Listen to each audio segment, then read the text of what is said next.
This episode of the podcast is brought to you by Flowify. Flowify is far and away the best piece of mortgage technology that I have used. I was one of the first users back in 2013, and it was a game changer when it came to upgrading my client experience. At its core, Flowify is the simplest way to streamline the document collection process with your borrowers. The user interface is simple to use and intuitive, which is great for client interaction and experience. If your borrower can browse and upload an email, then they can use Flowify. It creates buckets of what is needed, what is pending, and what we have, so you can avoid all of the back and forth and the "I already sent you that 5 times" conversations. It automates reminders. It's cloud-based, so you don't have to download a big piece of software that slows your computer down. You can access it anywhere you can get online, or even through the Flowify app on your smartphone. The milestone updates provide a simple one-stop communication portal with all parties in the transaction, including buyer's agents, listing agents, escrow or attorney contacts, and transaction coordinators. We've seen it cut down on status calls into our team from realtors and borrowers by about 80 to 90%. There's so much that Flowify does, it's actually hard to keep up. Just recently, they've updated their 1003 loan application to an interview-style loan app instead of just a fill-in form web form. I just did the demo, and it is awesome. I really am excited to get started on it. It's the perfect complement to your CRM and your LOS. If you're like me and your company uses Encompass, it communicates seamlessly with Encompass to avoid a bunch of the double entry work. There's embedded DocuSign within the system. There's account check so you can link to your client's bank records so you don't need to get statements. It goes on and on. So get more efficient. Your processors will thank you. Your underwriters will thank you. Your bank account will thank you.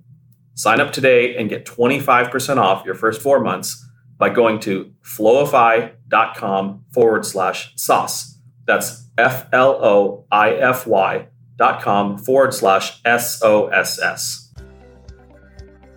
But I think where the biggest missed opportunity from the industry is they don't do a good enough job of driving tech, people, and process around optimizing conversion. And I think that's where referral-based local lenders and loan officers need to focus.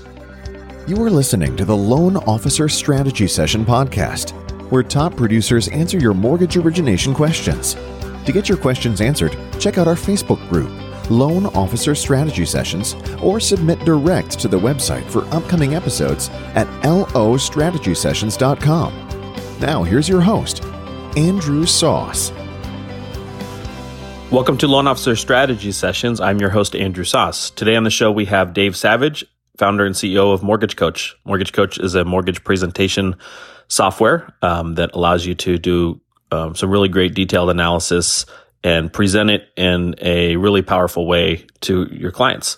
Dave is a wealth of knowledge, industry veteran for going on 25 years now, and it was really great to speak with him. We had a really great in-depth conversation around the future of mortgage technology and how loan officers can set themselves apart moving forward by utilizing technology and integrating that with the human touch. So it's a really great conversation. Dave is a great guy, has one of the best YouTube channels when it comes to the mortgage space, is providing just really great content and really great advice to the community. So please welcome to the show, without further ado, Dave Savage.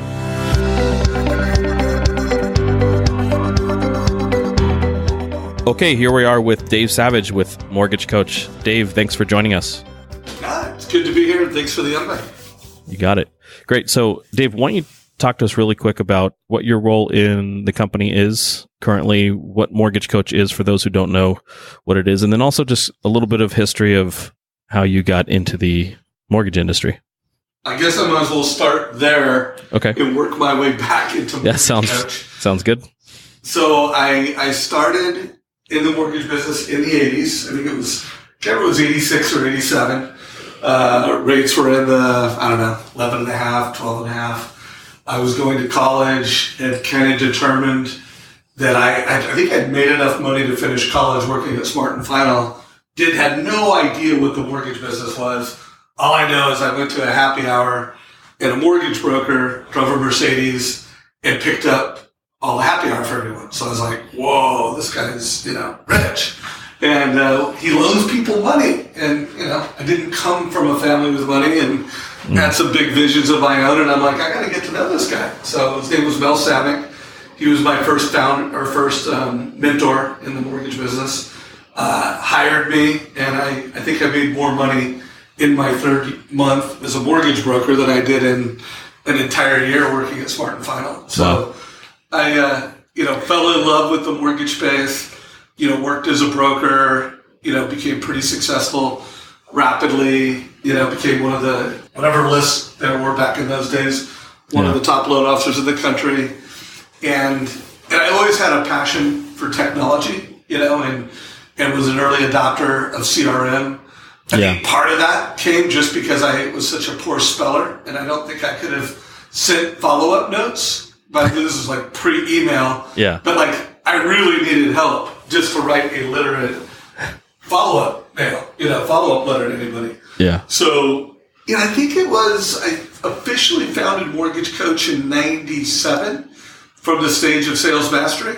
And it was just this concept that I had evolved this value prop to where my advice made a difference. I mean, that was my tagline, my advice made a difference. Mm-hmm. I wanted that to be more than just a sentence, more than just a conversation.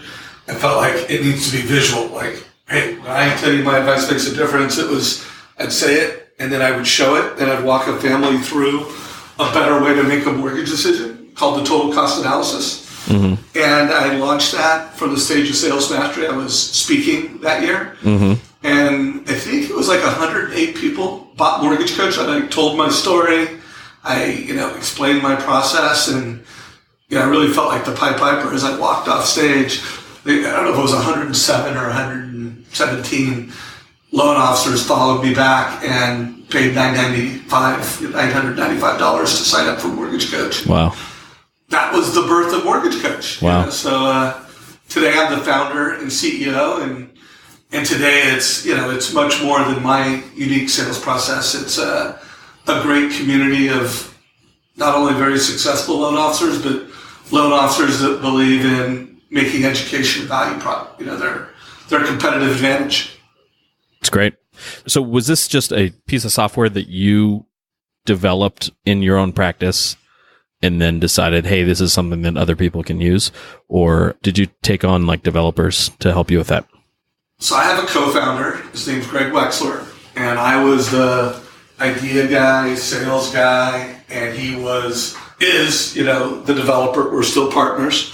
So we co-founded Mortgage Coach together, and he believed in my idea. He, created the first version of Mortgage Coach and still leads the back end and kind of the technology of Mortgage Coach. And I'm still the front end and the chief sales guy. Of course, we've got a much bigger company now. Yeah. Joe Couture is our president, and it's a bigger organization. But yeah, I co-founded it with Greg, or I co-founded it. So did you, at that point, had you already stopped originating?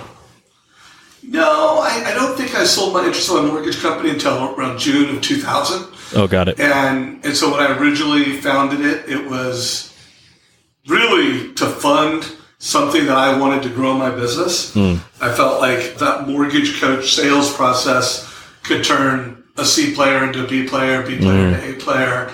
And I started it to do that. And I was just really looking how could I fund?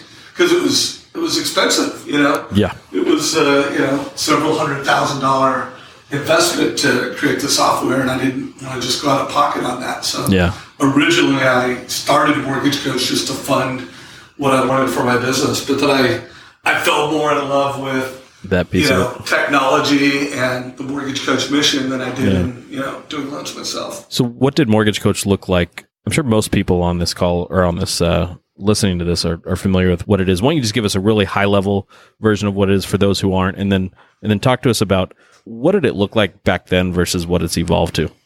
In the essence of Mortgage Coach is that an average loan officer, when they deliver mortgage options to a family, it's typically a fee worksheet. It's typically a program, and it's just the transactional details. Here's your monthly payment. Here's your cash to close. And these are the costs to get it. A quote, a transaction.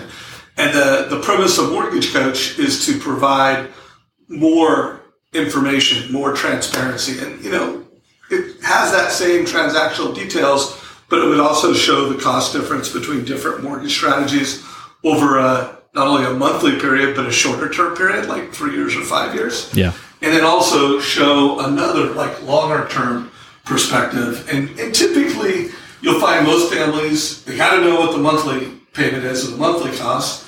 They want to know somewhere between 3 and 7 years, kind of a mid-tier, depending on where they're at in life. And then they want to look at a longer period of time, which is usually 15 to 20 years. And so, you know, at the end of the day, the mortgage coach loan officer shows up with more transparency and better advice than a non-mortgage coach loan officer. Yeah. In terms of what's different now than when we founded it, I mean, heck, when I founded it, it was a floppy disk that needed to be installed, and it printed out a piece of paper that you could fax or mail to someone, you know. And today, it generates a link that can be opened on an iPad, iPhone, desktop, and a loan officer could add a video to it. Share it in real time. Could actually interactively drive it. You know, it's just technology's changed. And so for those millennials out there, a floppy disk is something you actually inserted into your computer. And for those millennials, a computer is something that we used to have before phones. Well said. Right. I'm showing my age a little bit.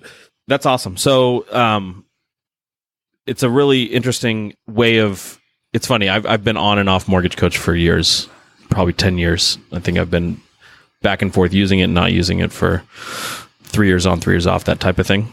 I'm back on it now for the last little bit, and I am definitely finding that it forces me, I think my spreadsheets are maybe just as good, but I'm kind of a spreadsheet nerd, but it does force me to consider other options for clients that I might not have, because it's easy to whip out a spreadsheet with a 30-year fixed, here's your payment, just like kind of what you said, right?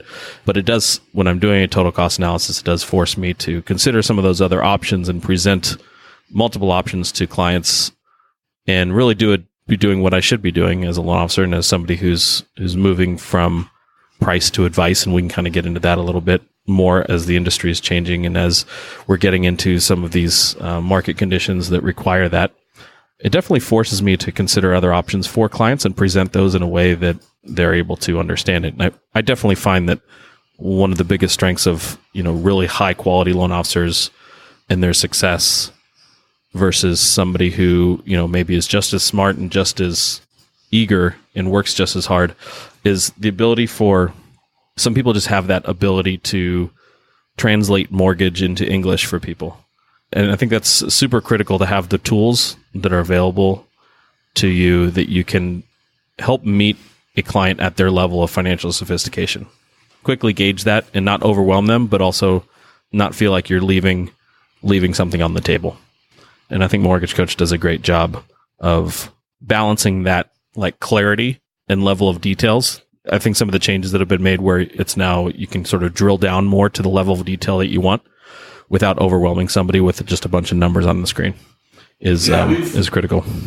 We've been very intentional about that. That's a really good point because in addition to just, you know, the technology that runs Mortgage Coach is, you know, unrecognizable to the early days, but we've also tried to work to layer it so that for someone that really is just transactionally oriented, it could be like, you know, just what you need to know, and then you can peel it back and go into as many layers of detail as you want. So super simple to incredibly complex and sophisticated.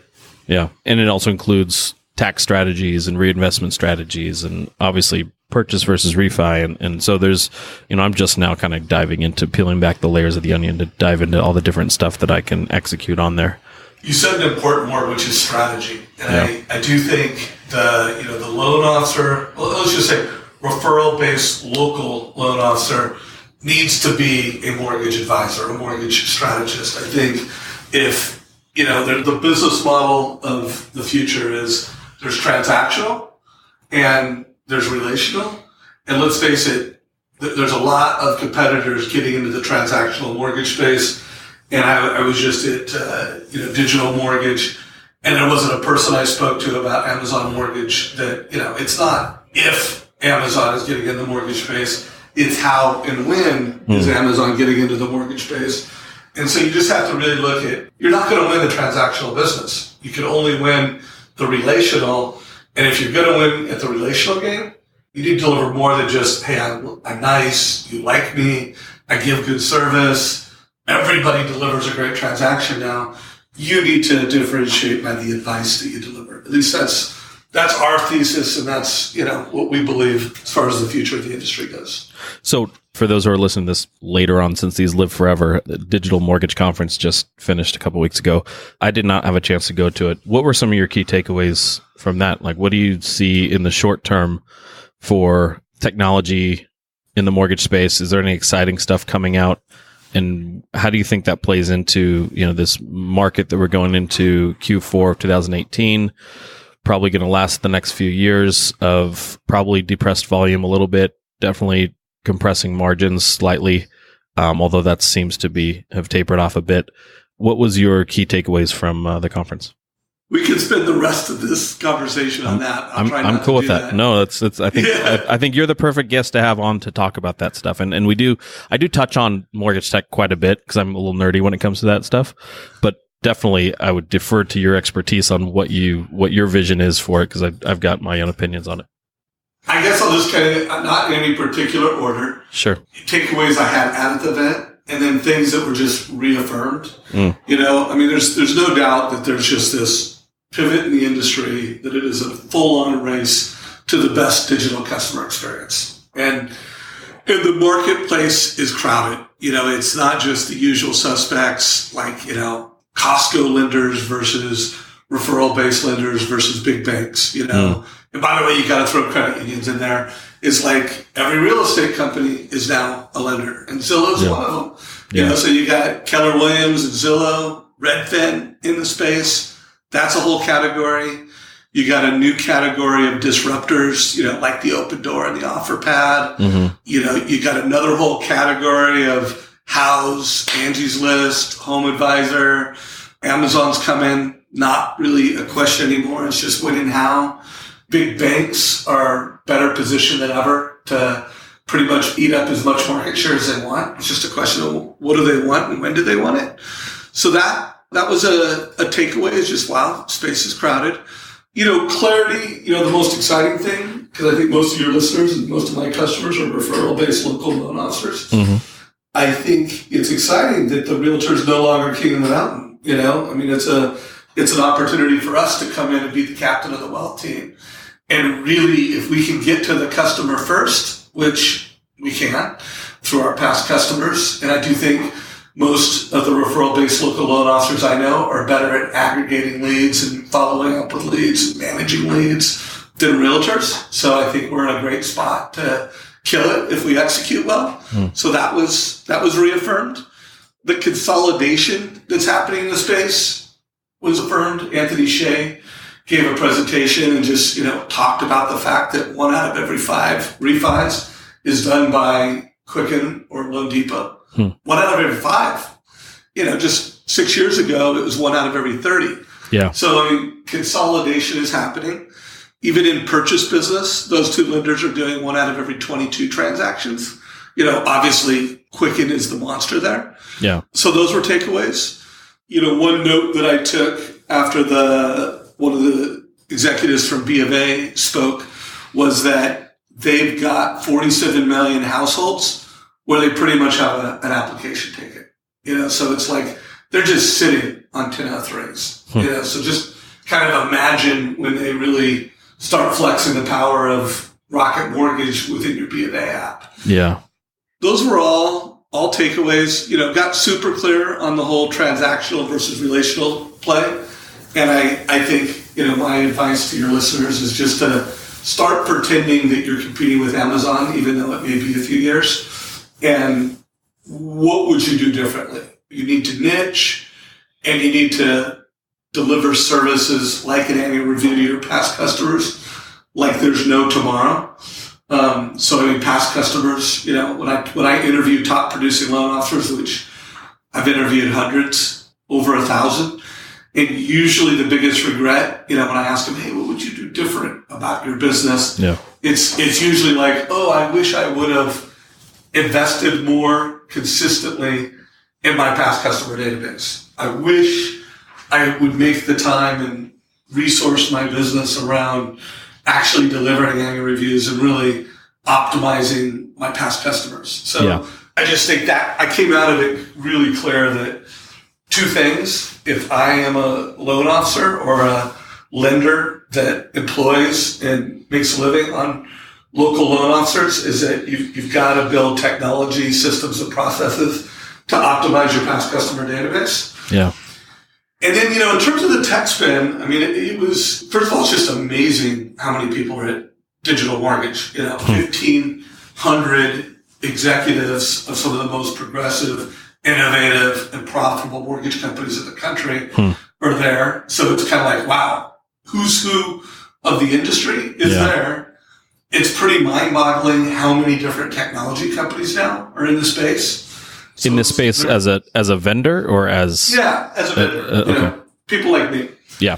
And but then I come out of it. My take is that like a couple of years ago, the number one spend for the mortgage industry was compliance because of regulation. Yeah. And now the number one spend is tech for the digital mortgage. The only thing I think the industry misses is that I think they should be spending money on technology to improve conversion. I don't want to say generating leads is easy, but I think where the biggest missed opportunity from the industry is they don't do a good enough job of driving tech, people, and process around optimizing conversion. And I think that's where referral-based local lenders and loan officers need to focus. Interesting. So anyways, that was a lot. That's a lot. All right, we're done. No, really, take lots of notes. I've got a whole page here. So a lot to unpack there. So I think one of the things that I'm hearing as a common theme with all of these companies that are doing well in, let's say, the mortgage technology capturing, your Quickens, your Loan Depots, soon to be any number of other big companies that decide to put their toe into our water, is the ability to make the process more frictionless. I think people value time a lot. I think they value time over money in a lot of cases, ton of cases.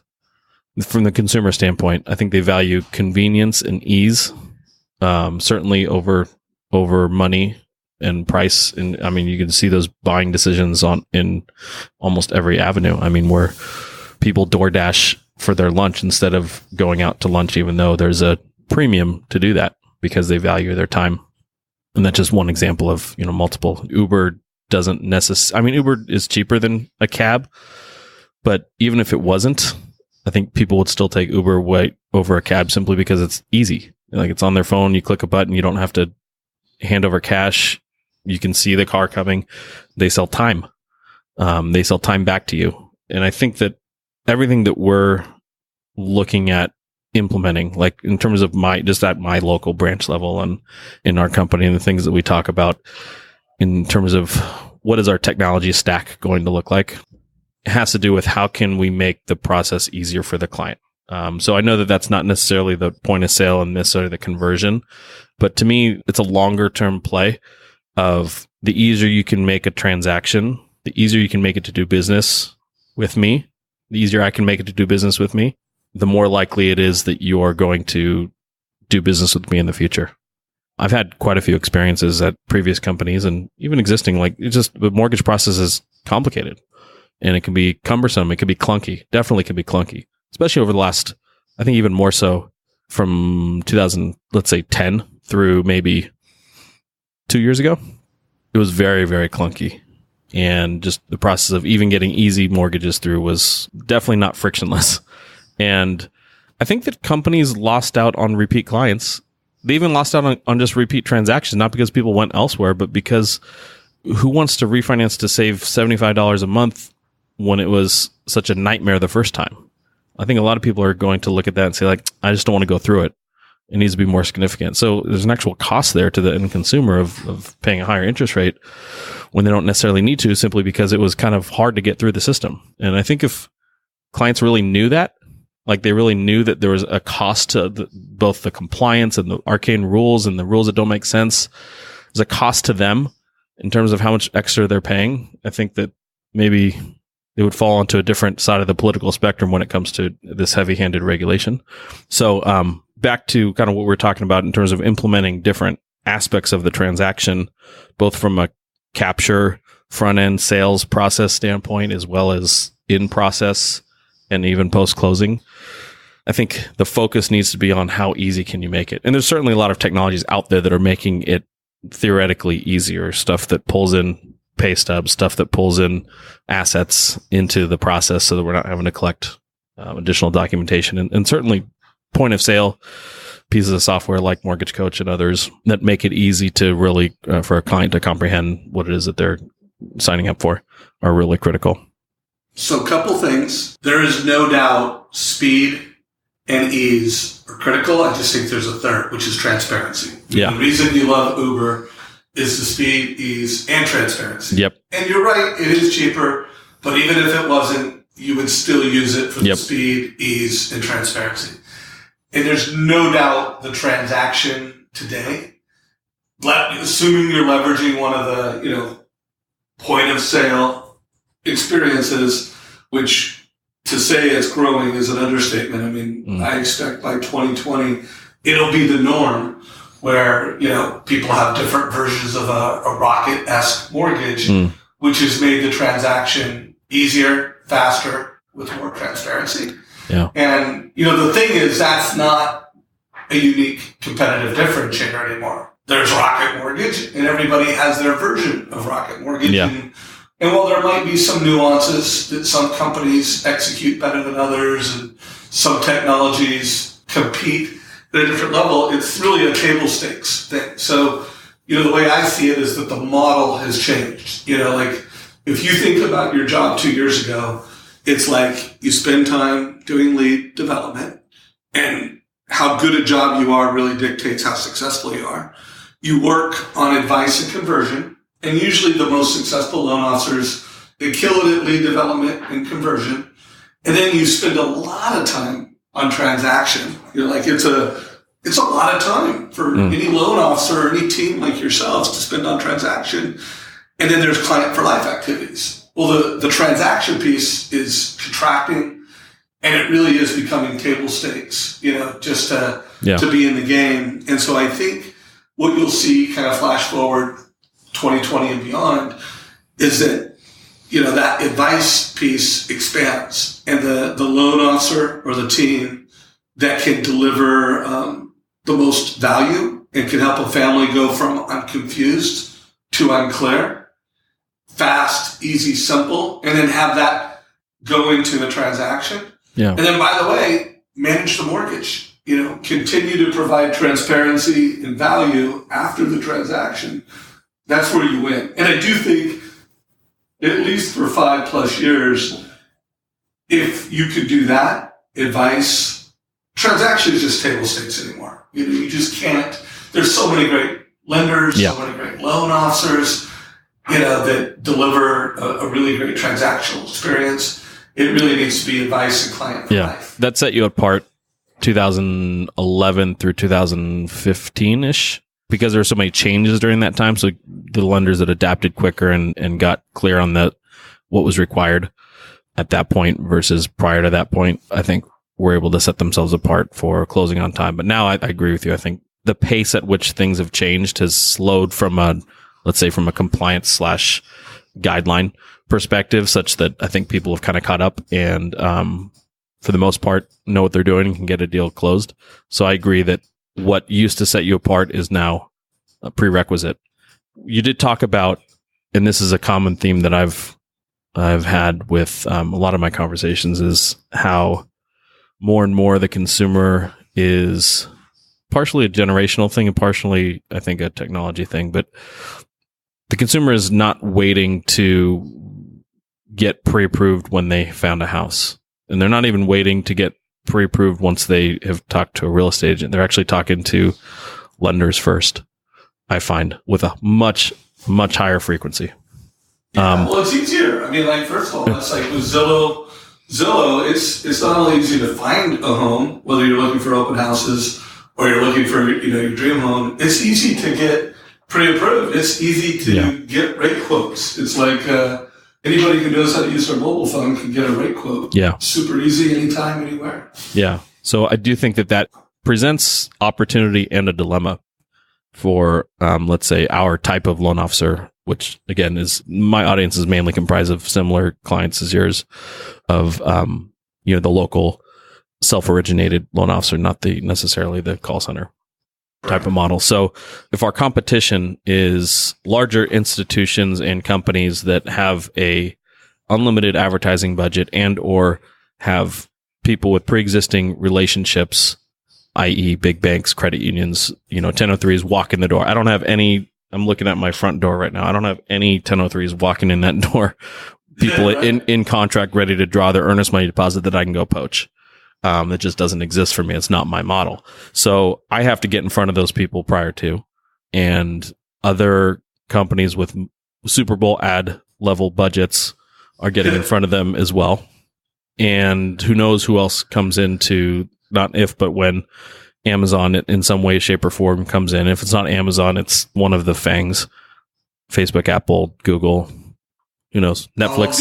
Yeah, all of them. Yeah, right. There's going to, in some aspect coming in, my opinion on Amazon specifically is I think they do get into the industry, but not in the way that I think most people assume. I think they get into it more like a Zillow-ish, more like a lead provider, less like a lender. I don't see them necessarily buying a mortgage company and going that way, but that's TBD. I mean, they're smarter than I am, so what do I know? Yeah, and none of us know. I mean, there's a lot of ways they could do it. All I know is they'll do it very thoughtfully. Yep. And they will probably execute really well when they do it. And there'll probably be two sides to the opportunity. There'll be a side that you get crushed, and there'll be a side that you thrive. Just like I absolutely do not think technology is going to replace loan officers. But I absolutely believe that loan officers that master technology will replace loan officers that don't. It's, what was his name? Bill Emerson from Quicken also presented and did a keynote. And the way he actually opened it up was, he goes, hey, who in here is in the lending business? Raise your hand. Pretty much everybody raised their hand. And then he paused and he said, well, who's in the technology business? And then people were like, oh, yeah, I'm a CTO and I know where he's going with this. So a lot of people raise their hands. And then he goes, you're all wrong because lending and technology are one of the same. That was his quote. Lending and technology are one of the same. By the way, that is true for Quicken. As a local loan officer, no, you have brick and mortar. Yeah. You have local relationships. You can build a local brand. I don't know how many people listen to Gary Vaynerchuk and, be the digital mayor of your marketplace. So, there is an ability for, great lending professionals to, build personal brand in the markets that they serve and be trusted resources. And there's a massive opportunity that people want to do business with human beings. And, if you kind of leverage tech, marketing, your local platform, I just think, who knows what it will be 10 plus years out from now. Yeah. That's hard to predict, but I literally think for the mortgage pros that do it right, could be literally the best 10 years you've ever had in the industry. Let me play devil's advocate. Do you think that in 1999, there was a big, giant travel agent conference that said similar things? Yeah, right. I'm going back in time and trying to think, like, travel agency was big. You used to see them all over the place. There's one near me that's like a super high end. Now they're pretty much just like really high end concierge. Let me handle everything with white glove and charge a fee. But nobody's going to a travel agent to book a flight to Des Moines. So let's time out. Go ahead. Let's debate that. So first of all, travel agents were, booking tickets, that most of them under $1,000. And the total cost of the vacation is, depends on who you are. So, when you look at the things that have been disrupted rapidly, which would be, the movie business, or Netflix versus Blockbuster and the travel space and now Uber, these are not the type, not like purchasing a home. Now, I'm with you when you start talking about refis. I think the disruption of the refi happens quicker than the disruption of the purchase. But, when you really start naming off all of the things that are local, home inspections, home warranties, notary, home insurance, moving services, appraisal, the fact that it isn't less than $1,000 transaction, the fact that it's the biggest investment a family ever makes, or at least many family ever make. I mean, there's still a lot of local value. So, you know, like when my kids get houses and loans, I mean, likely it's going to be just, you know, hard to comprehend how much difference it's going to be. But, you know, for the next 2, 5, and really 10 years, to your point though, anything's possible. Yeah. But I just can't think that the purchase transaction is disrupted to that level in 10 years. I agree with you, 2 to 5 for sure. I think 5 to 10 starts getting dicey. I think 10 plus is, I would say it's almost guaranteed that we look significantly different than we do now in some way, shape, or form. I don't necessarily. We're going to look significantly different in 2020. I mean, like I'm telling everybody, you are in a mad dash. Like if you're a local referral-based loan officer and you're not using your database, your CRM daily, you're not capturing data so that you can automate and personalize services like a total cost analysis, if you're not automating annual reviews, if you're not delivering amazing experiences at the front end versus a transaction, I mean, I do think 2020 will be a year of massive consolidation. Yeah. And, you know, you'll either be leading a team, working for a team, or manning a desk in a call center mortgage company. Like, and I do think like brokers, you know, like for the elite LO that wants to go it alone and kind of be this lone wolf, you know, there's opportunities for however long, you know, the local LO exists. But I think there's always going to be opportunities for non-standard products as well that, you know, these big giant companies just aren't manned up to. It's hard to create a robot for a non-QM deal, right? I mean, I don't know that there's a whole lot that we do technically, we meaning loan officers do technically, and even like processing teams and, you know, like the retail level, that a computer can't be trained to do better. I do think that the advice piece of it is huge. The relationship piece of it is huge. I think one direction that is possible that we go, and again, I'm just spitballing because I really don't know, but I think this is probably 7 to 10 to 15 years out, is there might be severe consolidation and there's going to be winners and losers, and you're going to end up seeing, you know, even right now, there's not a lot of, you know, taking it back to like the TV model, the OTTs. So like your Netflix, Hulu, HBO Go, like all the non-cable providers, you know, there's still only so many of them. There's winners and losers in that. And I think that, you know, even that you're starting to see that there's less new ones coming out. So there's less than 10 maybe that are 98% of all of the streaming content that's out there, right? If you include like, let's say YouTube. So I think that it might look something like that, some sort of oligopoly of 7 to 8 to 10 major players. And maybe some of these are banks, maybe not, end up consolidating and being, but I still think that there's a spot for the local loan officer to go convince referral partners to work with my robot instead of work with the other robot, right? So you're not necessarily, it's almost, they turn into kind of like an account executive in some way. You know, they're selling like sort of their software of like, where are you going to refer? So I just think that that's almost inevitable because of the local loan officers built, the successful ones have built their business based upon referrals from referral partners. Let's, you know, 80% realtors and 20% other. And if the clients are not going to them first, there's going to be less referrals. That's going to be less of a rich pool to pull from. So then if you have less people coming from realtor business and you have more people going direct, and then now you're competing with companies with $1 billion advertising budgets that are, their whole goal is to get in front of them first, it's not clear to see where that person, those people who are now currently successful, are kind of stuck in the middle if they're not aligned with maybe some of those companies that are in that game. So I think that it sort of goes two ways. It goes, the people in the middle are really going to be competing with the ultra high service level people on their service, and they're going to be competing with everyone else, the technology companies, on price. And so the people who are not giving the 98th percentile in service and advice and can't survive on the 98th percentile of price are going to be squeezed out. And I really see that this bifurcation of either your super high level service or you're the lowest cost provider. And once that all shakes out, it'll be interesting to see what happens moving forward. That's my thesis. I don't know that it changes what you do in the next 2 years outside of being aware of sort of what's coming down the pike and what we're competing against. And definitely, I think diversifying the sources of where your business is coming from, not just from realtors. I think that is going to be a less and less fruitful pool to be pulling from.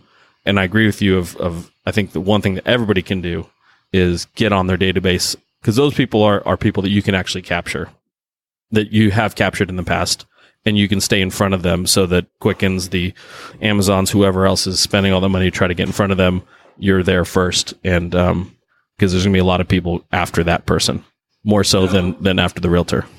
Yeah, and they're going to be able to, with the intelligence of artificial intelligence and the automation of actually using your CRM and actually automating things like a total cost analysis. Yeah. If you don't do that, you're going to lose. And I do think 2020 will start to be the divider of haves and have-nots. Yeah. It'll just become super obvious, and one crew will be dying, other ones will be thriving. Yeah. But you need to start thinking of it. Doing business with you, if you're in the local game, needs to be an experience that's an advice-based experience. Yep. And it needs to not only be a pre-transaction, it needs to be ongoing. And if not, the transactional players that can do great loans, have great marketing. Mm-hmm. By the way, we're just doing this conversation. I interviewed Scott Brown, who was the former futurist of Intel.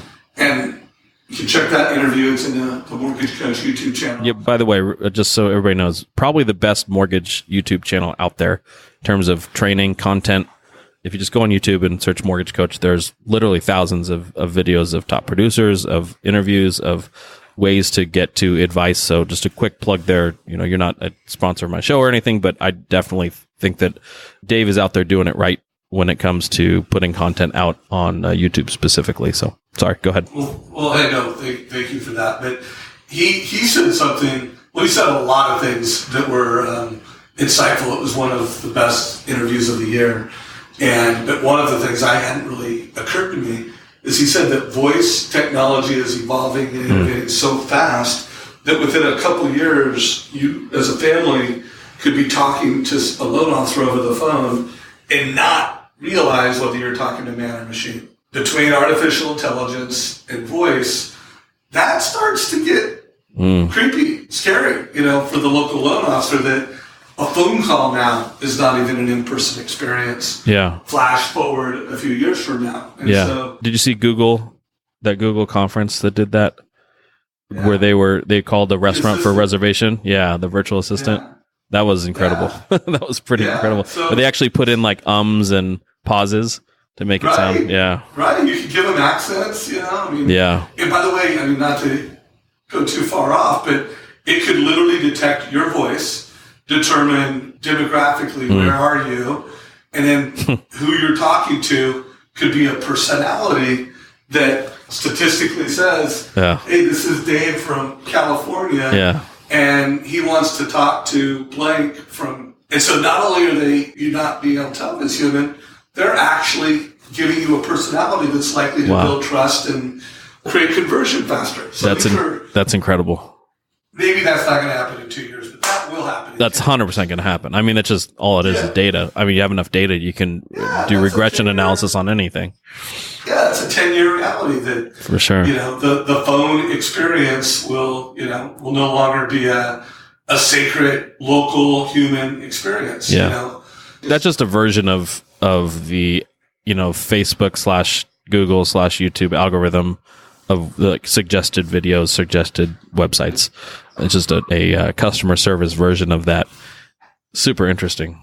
So use video, by the way, because, you are a human being. Yeah. You show up on video, and if you get good, that's why we built video into our platform. So, hey, we give you the numbers, you can add a video, and no, that's a long way out to where they can actually emulate a human being and be a personality. Yeah. So if you're a referral-based local mortgage pro, use video now. Get good at it. Yeah. Well, great, Dave. Hey, we're coming up on an hour here, and I always like to try to keep these under an hour and want to be cognizant of your time. Fascinating conversation. I think we could literally talk for hours on this, and would love to have you back on the show at some point when, and it may be me or it may be a robot who interviews you, and hopefully you won't know the difference. It's got to be you, man. The real thing. You going to be at any events coming up soon? Get some FaceTime? Yeah, for sure. I will be at Sales Mastery down in San Diego. So we'll definitely be able to see you down there. Yeah, let's make sure we get some FaceTime at Sales Mastery. And I'm right now doing a video series called Mortgage Strategies. And I would love to interview you and do a mortgage strategy. So if you're game, let me know. I would love to. In fact, this episode will be dropping Friday of Sales Mastery. So, Dave, why don't we do something in person, buddy? Let's get something. I would love to. That'd be great. All right. Awesome. Hey, I appreciate it. Thanks a lot. Take care. The information contained in this podcast presentation is for business and professional use only to assist real estate professionals and is not an advertisement to extend consumer credit as defined by Section 226.2 of Regulation Z. Arklatex Financial Services, LLC, NMLS number 22142 DBA Benchmark Mortgage makes no representations or warranties of any kind expressed or implied about the completeness, reliability, suitability, or availability with respect to the information, products, or services. All loans subject to borrower qualifying. Other restrictions may apply. Branch Manager Andrew Sauce, NMLS number 259002. Branch located at 140 Newport Center Drive, Suite 210, Newport Beach, California 92660. Contact the branch by calling 949-258-9555. Equal housing opportunity.